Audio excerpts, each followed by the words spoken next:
Tom Brady is a fantastic quarterback. He's a 42, 43-year-old quarterback that maybe has another year left with that arm. Now, he believes he has 2 years. And he also wants to make some of the money back that he practically gave up staying with the Patriots. Now, there were stories coming out with New England, I think, the last couple of days that Robert Kraft, Bill Belichick, and Tom Brady sat down. And after the meeting, Bill Belichick and Tom Brady did not come to an agreement.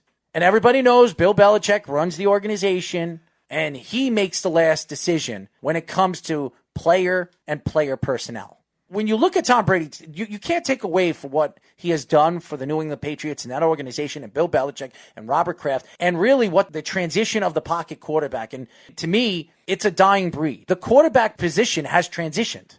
It's different. Now you can't just be a pocket quarterback. When you have these linebackers running in the combine a 4.47 or a 4.53 or something of that magnitude, you have guys of that size and that stature running as fast as wide receivers. And they're about 50, 60 pounds heavier. So the athletes that are coming out of college now are faster, bigger, stronger. You look at Tom Brady and you look at Drew Brees, you look at Ben Roethlisberger, who is a mobile quarterback. I think he's the closest thing of mobile when it comes to that class of quarterbacks that we've seen in the last 15 years. Because you talk about Phillip Rivers, he's not a mobile quarterback. You talk about Eli Manning, he's not a mobile quarterback. When you talk about Peyton Manning, he wasn't a mobile quarterback. Brees, Tom Brady, these guys were not mobile quarterbacks. The transition of the quarterback position really came from Ben Roethlisberger. Ben Roethlisberger changed the game. And I know everybody says, well, there were mobile quarterbacks. Yes, Steve Young was a mobile quarterback. Johnny Unitas, who was the first mobile quarterback, the great mobile quarterback that he was a mobile quarterback. There were mobile quarterbacks in the NFL, but they were also pocket quarterbacks. As everybody looks at the transition of the game with football, in the 80s and the early 90s, it was a defensive game. Now, when you look at the new age of quarterback, and you could see the numbers from quarterbacks right now. You have Jameis Winston that almost has the same numbers as Terry Bradshaw. And Terry Bradshaw played all those years and he won 4 Super Bowls. If you look at Jameis Winston, his numbers are very close to Terry Bradshaw. And I'm not saying he's as good as Terry Bradshaw because he's not. When you look at the numbers and the transition of numbers, they're completely different. It's completely ballooned from what the NFL was in the 80s, the 70s, and the 60s to today. A lot of sports are canceling and suspending their leagues. The one sport and the one organization you wonder and question on the suspension is the NCAA March Madness bracket. Not only is this a sport, this is a livelihood for a lot of fans. And you think about the NCAA tournament, all these teams, all these coaches that worked week in, week out for the last 5 months to get into this tournament. You have teams like the Hofstra, what are they called? Pride. There we go. Hofstra Pride. They changed their name a couple of years ago. Teams like that and Baylor that had such a great season are not going to have a chance to prove themselves in the NCAA tournament. And what bothers me more than anything is the NCAA tournament is a moneymaker. And I understand this coronavirus is going around and people are catching it. And over, I think, 38 people have died so far here in the United States.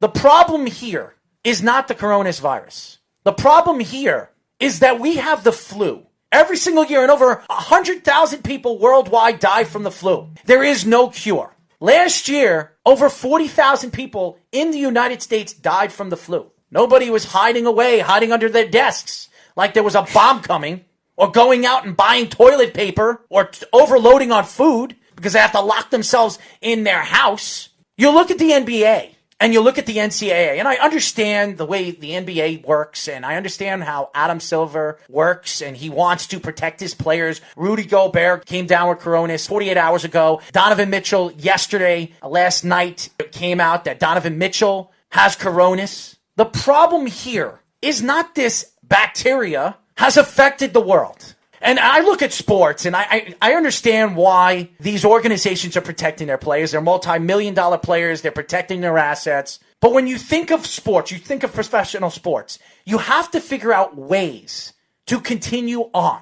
I look at the NBA right now, and I like Adam Silver. I respect him as a commissioner, as a guy that runs an organization, a very popular organization. I think when I discuss this as an analyst, as a fan, this disturbs me. The NBA right now is in a panic. And my complaint right now is not that the NBA is not doing the right thing, but they might be doing the wrong thing as well. There were stories coming out from Tampa that there could be a reunion with Tom Brady and Antonio Brown. Antonio Brown played one game in New England with Tom Brady. I understand Julian Edelman. If there were stories coming out that they were going to drop him and he was going to go to Tampa, I understand that story. This story makes absolutely no sense. And the fact that anybody would think that Bruce Arians would bring Antonio Brown to that team where his team right now is young, talented, right, and they don't need Antonio Brown, as far as I'm concerned, as a wide receiver, why would he bring him in? I mean, this story is ridiculous. And the fact that people even thought that was going to happen is absolutely ridiculous. Tom Brady is a freak of nature. His training, his ability to stay on the field is absolutely ridiculous. Is this going to be the same Tom Brady we've seen? We've said this over and over again. I do not think it's going to be the same Tom Brady. And anybody that thinks it is, obviously you haven't watched Tom Brady for the last 2 years. He has not been the same quarterback. And this is a different offense. This is why I've argued this. Who's better, Peyton Manning or Tom Brady? I've argued this over and over again because Tom Brady's been under the same offense for 20 years. Same coach, same offense, same everything. Yeah, different players, but it's the same offense he knew. Now he's going to Bruce Arians. He's never been in this situation before. He hasn't been in a situation like this since Michigan. I think he's going to be put in a situation where, who knows, he could be good. It could take him a couple of games, 6-7 games to figure things out on who his weapons are or what his weapons are capable of doing. I understand why people can't stand Rob Manfred.